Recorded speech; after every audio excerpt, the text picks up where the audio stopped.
We're back for our best player props here for week number 3 of the NFL season. Earlier today, we posted our 5 best bets with money lines and spreads for week number 3. And I know this is going out a little bit late tonight, but again, these are our 5 best player props for week 3 of the NFL season. Now, folks, before we get into the video, make sure to hit that subscribe button down below for some more weekly NFL content here in the channel. We do our full predictions posted on Tuesdays. We have, of course, our best player props like you're seeing now, and our best bets both coming out on Saturday every single week. Also, go make sure to check out our daily MLB best bets here on the channel, and this week on Greedo Plays MMA, our UFC Fight Night Perth predictions with Carlos Ulberg and Dominic Reyes in the main event, again, in the UFC.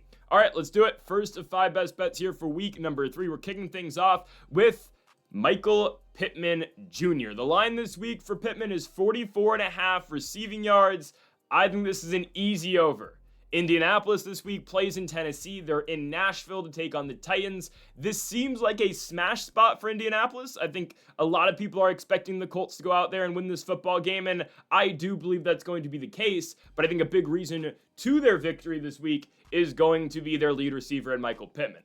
And I said this when, the Colts officially made that decision to start Daniel Jones in 2025 over Anthony Richardson. And obviously it has paid off, and I know we're only 2 games into the season, but it's looking like the Colts most likely will be 3-0 to start the year. And I said it, before week 1. I said Daniel Jones was the best possible option for this team. He is going to find a way to get the ball to Michael Pittman. And you look at Michael Pittman's stats compared to when he had Carson Wentz and Phillip Rivers and Gardner Minshew as his quarterback compared to Anthony Richardson. It was insane the amount of production he would lose when AR was the quarterback. And I get it. And Joe Flacco also, one of the guys who would give him the ball more. Now, last year was a down year for Pittman, even with Flacco, but definitely with Richardson because of injuries. But the all-around game of Anthony Richardson doesn't really benefit Michael Pittman. Yeah, you can send Michael Pittman deep on a one-on-one route, on a one-on-one ball, and he might come down with it. But Pittman's more of an underneath guy. He's more of a a physical receiver who you can get underneath, but not a guy who's going to look to burn anybody 50 yards downfield, right? Pittman is going to be in that 10, 15, 20-yard level, and, that's what he does best, and that's what you get with Daniel Jones. You're not going to get a guy in Daniel Jones such as Anthony Richardson who's looking to launch the football, 200 yards in the air, and that's why Alec Pierce was successful with AR. That's why you saw Josh Downs have a lot of success with Richardson. But that just didn't really work with the game of Michael Pittman. And there's a reason the Indianapolis Colts paid Michael Pittman 2 off seasons ago, coming off of a crazy year back in 2023. Again, 2024 was a down year, but Pittman is still the number 1 guy here. And I expect Pittman to smash this line. 44.5 receiving yards is very low for Pittman, considering last week was a very down week for Michael Pittman. It felt like a 2024 Michael Pittman game. I know, again, he's not injured this season, but it felt like it in terms of 5 targets for 4 catches. However, he was matched up on the best cornerback in football. That is PS2. That is Pat Surtain.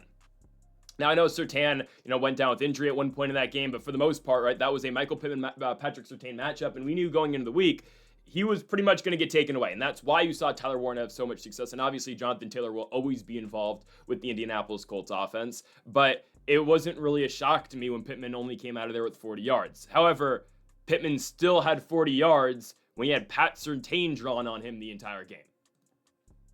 And that's big. Look at week number 1, what Pittman does in his first game with Daniel Jones as quarterback. 6 catches, 8 targets, 80 yards, and a touchdown.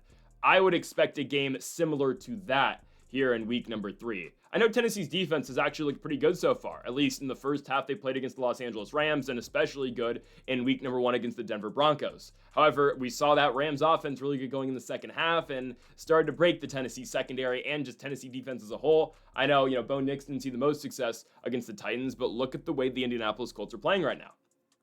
They haven't punted yet. It's been 2 weeks, and the Colts have not punted the football once.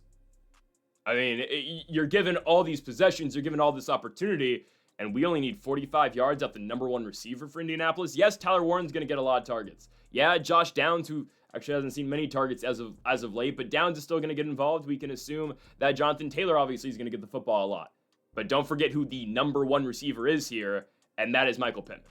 So I firmly expect Pittman to do his job this week, and I think Daniel Jones as well is going to do his job by getting the football to his number 1 receiver. There's a reason, again, they started Daniel Jones over Anthony Richardson. It's because they want receivers such as Michael Pittman to get going. The Colts didn't want all their money to just burn away on their number one receiver, who they gave the biggest wide receiver contract to in Indianapolis Colts history, just burning away and getting 2 targets a game for 20 yards. There's a reason they brought Jones in. Colts have made an emphasis of getting the ball to Michael Pittman, at least in week 1 they did. I would expect more of the same here in week 3 after an off week last week with the best defensive player in football and reigning defensive player of the year on him last week. So Colts should dominate in Nashville. Yeah, it's their first road test of the season, but I have full confidence in Indiana Jones and the Indianapolis Colts to win the game on the road against the Tennessee Titans. Again, we have the Colts to win, but in this specific bet, we have Michael Pittman Jr. over 44.5 receiving yards.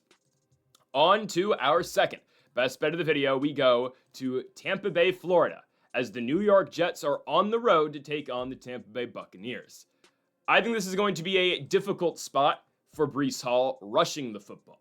We know what Tampa Bay does. Look at Nick Chubb last week, and I get it, he ripped off a 24-yard touchdown at the end of the game. That's cool, right? But other than that one touchdown that Nick Chubb ripped up the middle, he was completely shut down last week against Tampa Bay.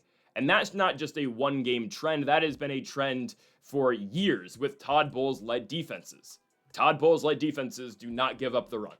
The secondary, whole nother thing. But Breece Hall is going to have nowhere to go today, or on Sunday, tomorrow.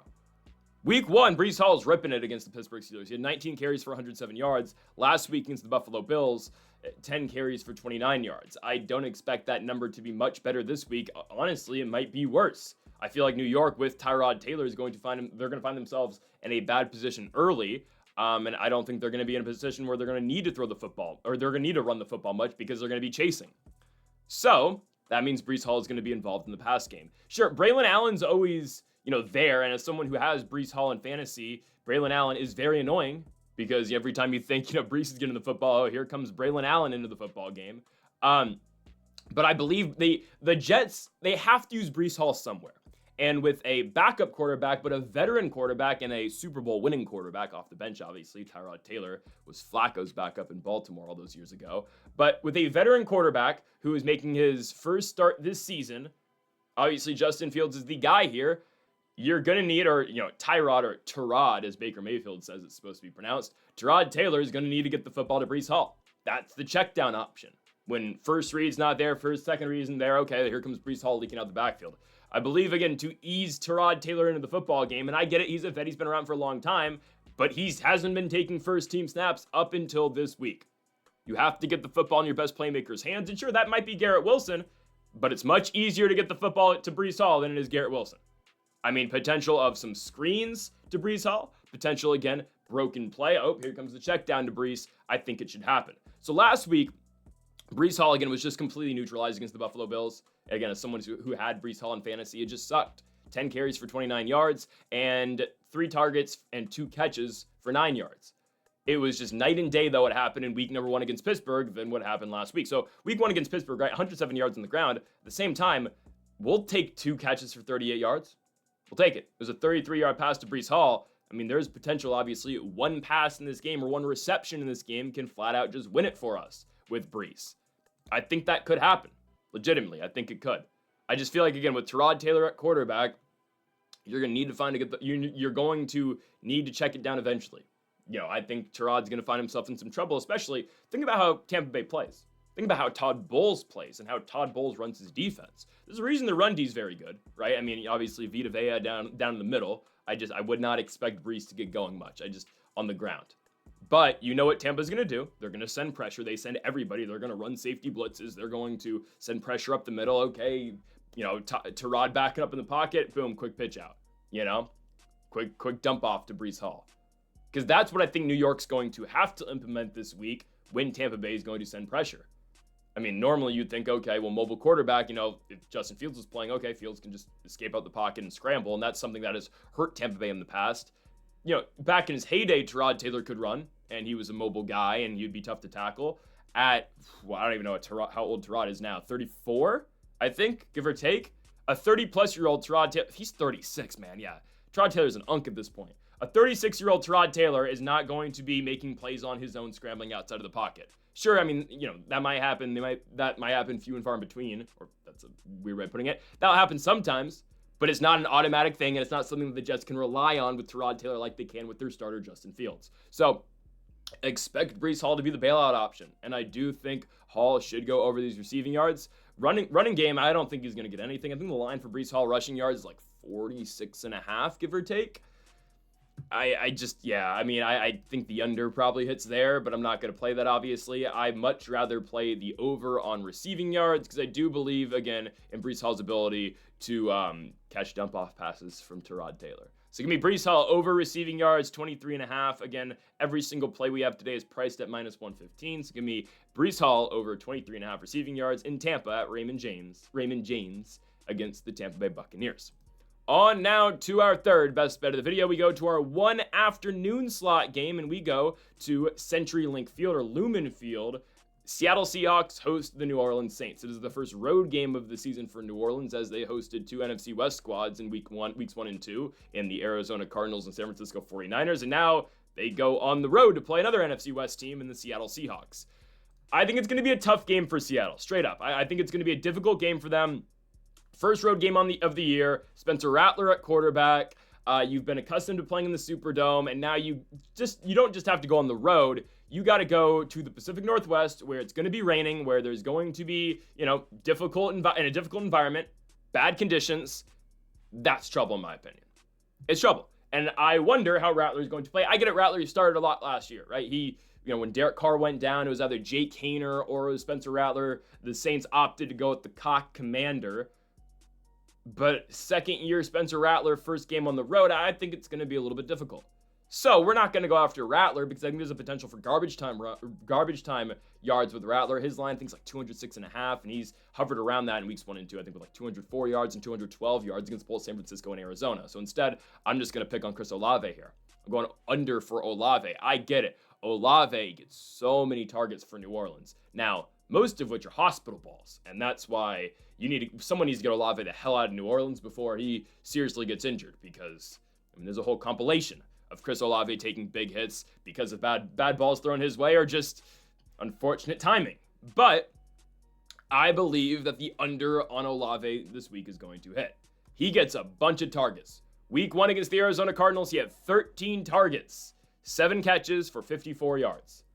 Still, though, his line this week is 59.5.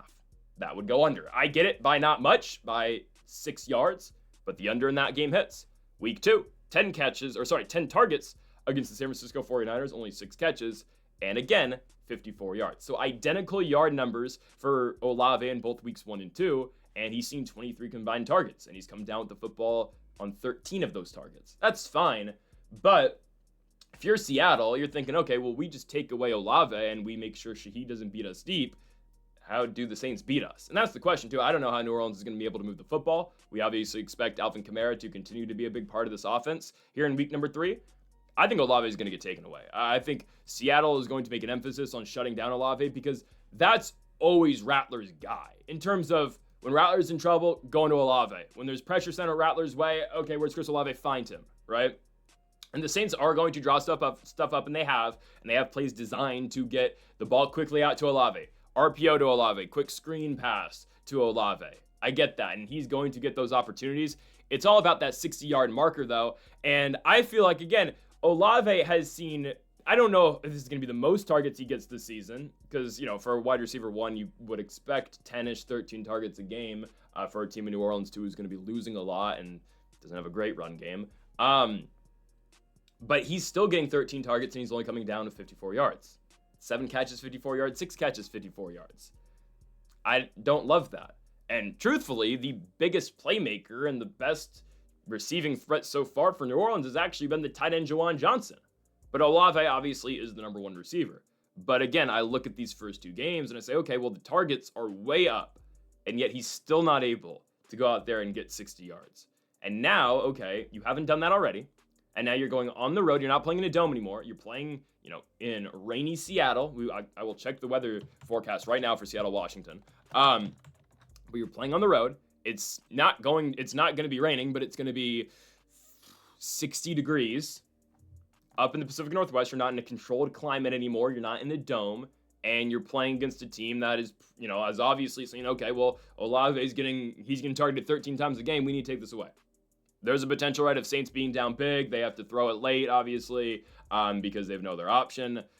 I don't see what Olave's ceiling is, because if he's getting this many targets and still only coming down with this many yards, I just don't see how it gets all that much better for him. So I'm going with the under on Chris Olave receiving yards, under 59.5. Again, everything is priced at -115. Give me the under for the Saints star receiver, I guess star receiver, number one receiver in Chris Olave. Again, just a lot I don't think is going to go well for New Orleans this week. Yes, you were competitive in weeks 1 and 2 against Arizona and San Francisco at home. I just don't see how they're too competitive on the road in Seattle, especially coming off that great Seahawks game that Seattle had last week in Pittsburgh. It's going to be Olave, under 59.5 receiving yards. On to Sunday Night Football. Yep, we are going with Mr. Unlimited. Yeah, Russell Wilson. I'm taking Russ, let him cook, over 223 passing yards. Okay, there is a huge contrast in Game 1 of Russell Wilson as a New York Football Giant and Game 2 of Russell Wilson as a New York Football Giant. In Landover against the Commanders, Week 1, 17 for 37 passing for 168 yards. Not much going on. Week 2, whole another ball game. In Dallas, 30 for 41 passing, 450 yards, 3 touchdowns, and an interception. And obviously that one interception was a moon ball by Russ that he just hung up in the middle of nowhere. I don't know what he was doing. Tried to throw it deep into triple coverage. That's neither here or there. My point is, the Giants, I think, are going to be in kind of a shootout tonight. Or tomorrow. I think it's going to be up, honestly, to the Chiefs to try to keep up. And that might be a hot take. I don't know if it is. Guys, I've been on the record, and I've said it before, and I will say it again. I don't think the Chiefs are that good. I said at the beginning of the year, I thought that Los Angeles and Denver were going to easily make that next step and really challenge the Kansas City Chiefs this season. And again, we haven't seen it just yet. Obviously, those teams haven't played. Well, the Broncos haven't, but the Chargers have. And obviously, we've only had 2 weeks so far. The Chiefs don't look good.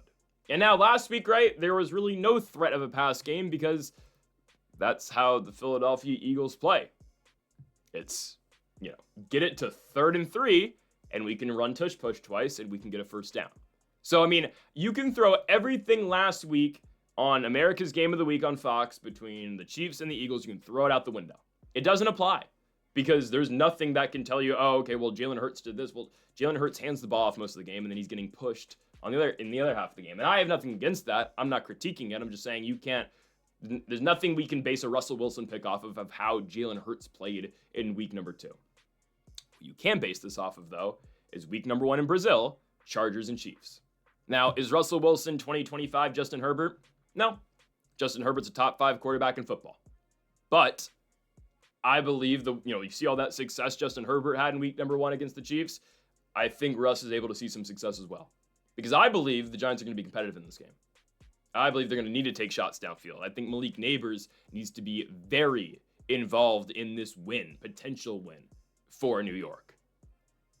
If you can get Neighbors going, I mean, that is as automatic as you can get to a elite receiver in the game and a guy that Russ, I'm not going to say can just single out on, but there you go. Put Malik Neighbors and force Kansas City to double Neighbors, and that's going to open up the rest of your offense.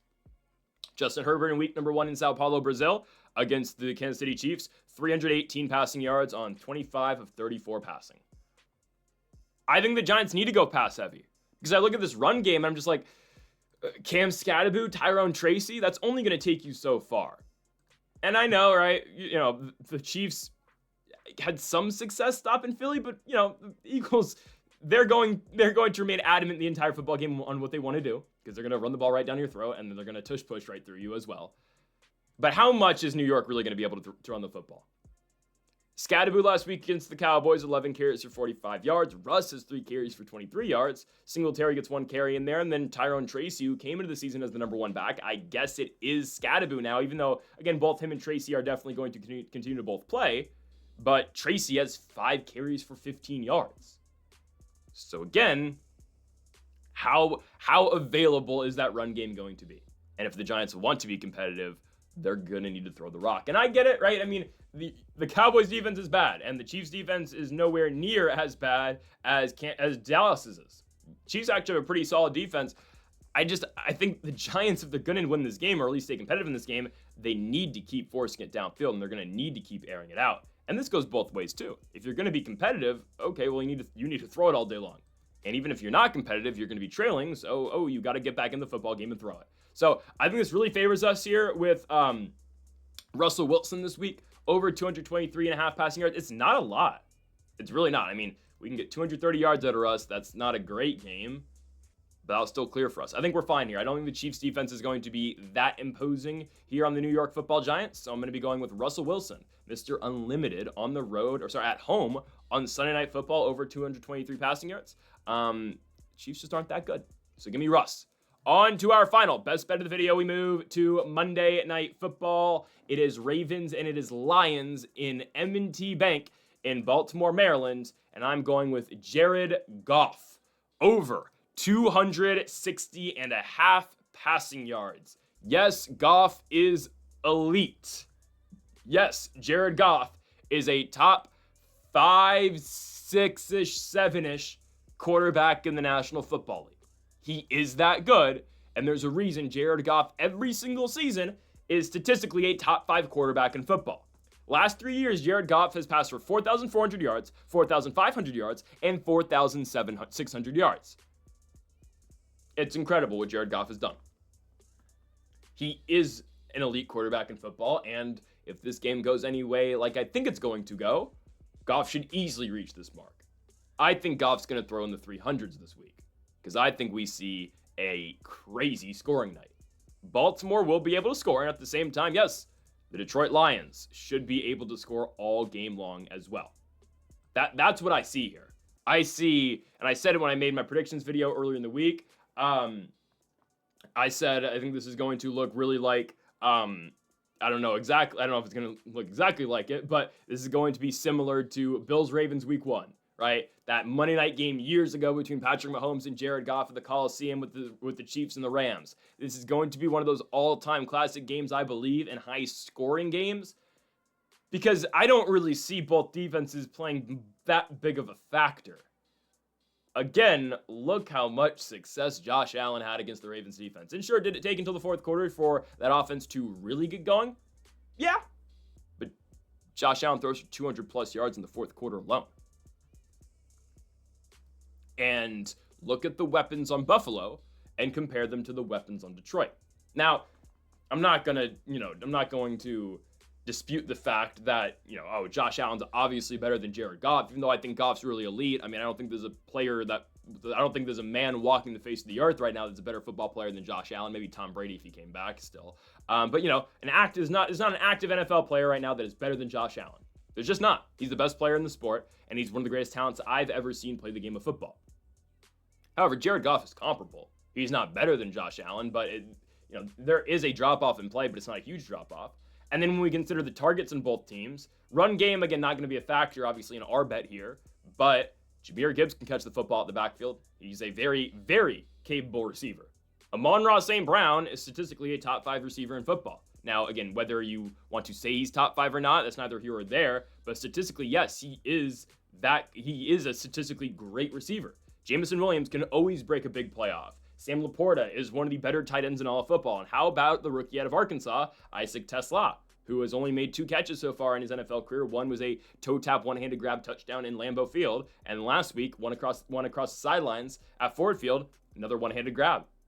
Eventually, Tesla is going to get a bigger target share, and eventually Tesla is going to make more plays than just ones with one hand. And I'm not saying that's a bad thing that he's making one-handed grabs. I'm just saying they need to get that guy more involved in the offense because he plays the Tim Patrick role better than Tim Patrick does. I know he's not a huge receiver, at least height and size-wise like Patrick is, but that's a very good possession receiver that's going to come down with the football. That's just what Tesla is going to do for you. So when I compare that, I look at the targets that Detroit and Jared Goff has to work with compared to the targets that Josh Allen is winning football games and scoring, and coming back from behind in the fourth quarter with. I'm like, all right, I like what Jared Goff has. And I fully believe in Goff as well. If you think that the Ravens are going to win the football game, okay, well, when Detroit goes down, they just start firing. That's what they do. They don't. I've seen this over the last 3 seasons with Jared Goff in Detroit. In games when they're losing, even if it's by 10, 7 points, if they're, falling behind in a game, they just start ripping it the entire game. That's just all they know how to do. And that's why Goff is statistically such a highly rated quarterback. So I'm going with Jared Goff, who is an elite quarterback in the NFL, over 260.5 passing yards on Monday Night Football, and in a game in which I expect to be an all-time classic between the Detroit Lions and the Baltimore Ravens. So give me Goff on the over 260.5 yards at minus 115. Folks, thank y'all for watching our Week 3 Best Player Props here on the channel. If you have not yet, though, make sure to hit that subscribe button down below for more. Make sure you leave a like if you did enjoy the video. Make sure to comment if you do disagree with any of the picks. Folks, thank y'all for watching, and Mamba forever.